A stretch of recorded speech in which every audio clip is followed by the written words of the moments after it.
A gente fala que o presidente Lula lança um programa voltado ao pequeno produtor.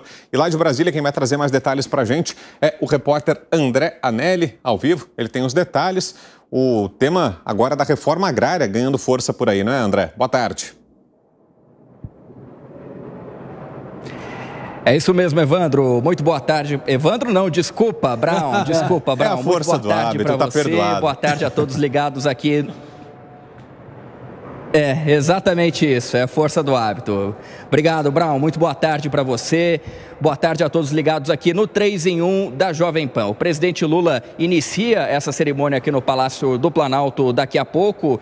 A cerimônia ainda está um pouco atrasada, justamente prevendo então a retomada de maneira formal da reforma agrária aqui no país. A expectativa do Palácio do Planalto é que 520 milhões de reais sejam destinados para essa finalidade, mas o Movimento Sem Terra, o MST, deve continuar pressionando o governo, mesmo com a assinatura desse decreto daqui a pouco aqui na sede do Executivo, porque o grupo estima que são necessários pelo menos 2 bilhões e 800 milhões de reais anuais para a reforma agrária. O governo federal, por outro lado, diz que não apenas em forma de aquisição com esses valores de 520 milhões de reais é que vão ser distribuídas terras para essas famílias da reforma agrária, para esses produtores rurais, mas também por meio de outras atividades, como, por exemplo, terras que são dos estados e que podem ser dadas em contrapartida a dívidas com a União. Os estados, então, dariam essas terras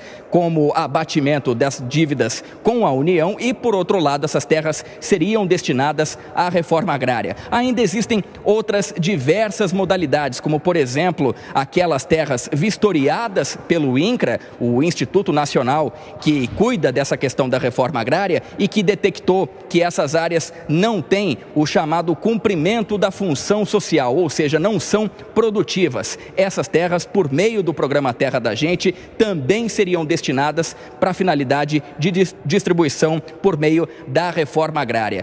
O governo federal prevê pelo menos 15 modalidades aí, então, de repasse de terras, não apenas por conta da compra de algumas áreas e também por conta da distribuição de outras áreas irregulares, até mesmo locais onde há a prática de ilícitos, a exemplo do garimpo, que ocorre principalmente na região da Amazônia, mas que tem uma grande possibilidade ali de não ser ocupada por essas famílias, porque o Código Florestal é um pouco mais rigoroso para esse bioma. O Código Florestal permite apenas o uso de 20% da área na Amazônia e 80% de preservação ambiental. Fato é que são diversas modalidades, então, Brown, que nesse momento devem ser anunciadas pelo governo federal, que mesmo assim vai continuar sendo alvo de pressão por parte do MST, porque o grupo acredita que é necessário que seja feito muito mais para que seja concluída a reforma agrária aqui no país. Vamos ficar de olho. Valeu, obrigado, André Anelli, pelas informações. Até já, André. E aí, começando com você, Segré, que achou da iniciativa, hein? Já vi que não gostou muito, não. Não gostei do nome. Só poderia ter Largados e Pelados, teria que ser o nome. ou Adote o Invasor. Pô, o nome é ruim, o projeto é ruim. E vou fazer uma conta simples. O André falou de 522 milhões de reais. Isso. Certo. 295 mil famílias. Dá R$ 1.769,49. É narrativa pura, é para mostrar que estão tentando fazer alguma coisa, não vai dar em nada. Menos ainda com a pressão que está colocando o MST, que colocou 22 invasões no ano 2024, sendo 21 somente em abril. E colocaram de novo a Embrapa. A Embrapa está invadida de novo. Não pode o governo aceitar que tenha uma pressão do MST para colocar um projeto que tem um nome maravilhoso, Terra da Gente, e que daqui a pouco vai falar, não, vamos adiar de novo, porque, sei lá, pelo motivo que for.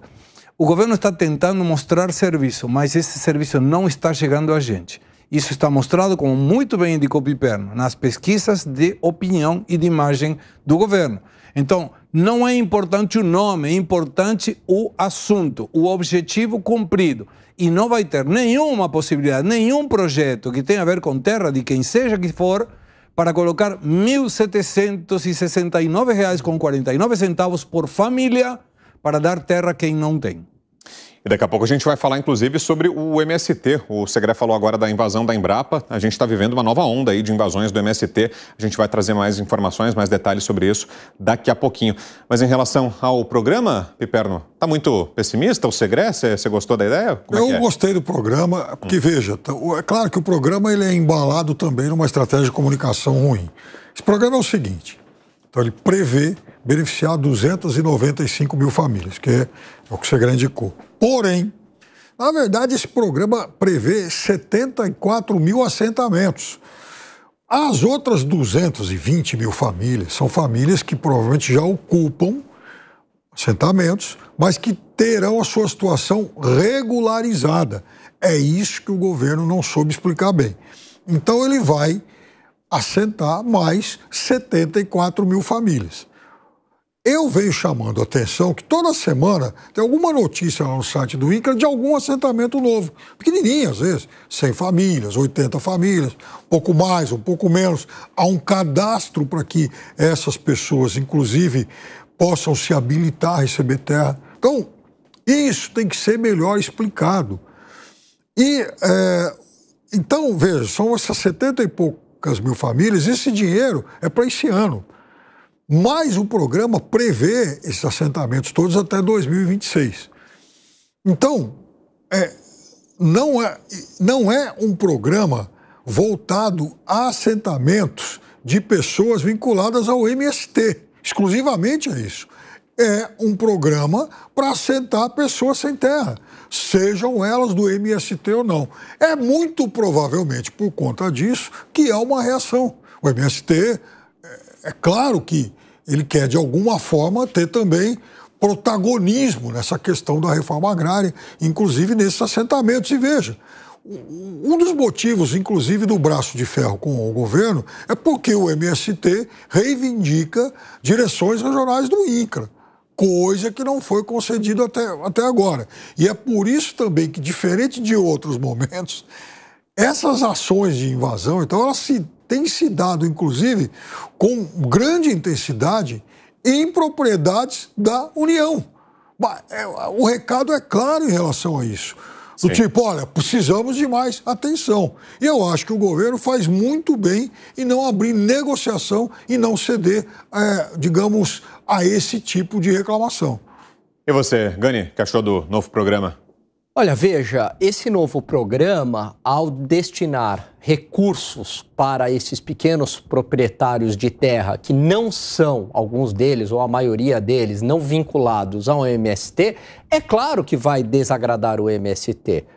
Setores ali do MST não querem a independência de fato desses proprietários rurais, eles não querem a reforma agrária. Por quê? Porque enquanto existir pessoas sem terras, existe o MST, existe dinheiro para o MST, é um grande negócio. A partir do momento que acelerar esse processo de assentamentos, e também não só o assentamento, como a manutenção desses assentados na terra, porque muitos deles não conseguem permanecer na terra por falta de know-how, experiência, financiamento, não é fácil. Se acaba com isso, e aí, como é que fica a existência do MST? Então, o MST, evidentemente, que vai sempre reclamar de qualquer iniciativa do governo que não seja para os seus.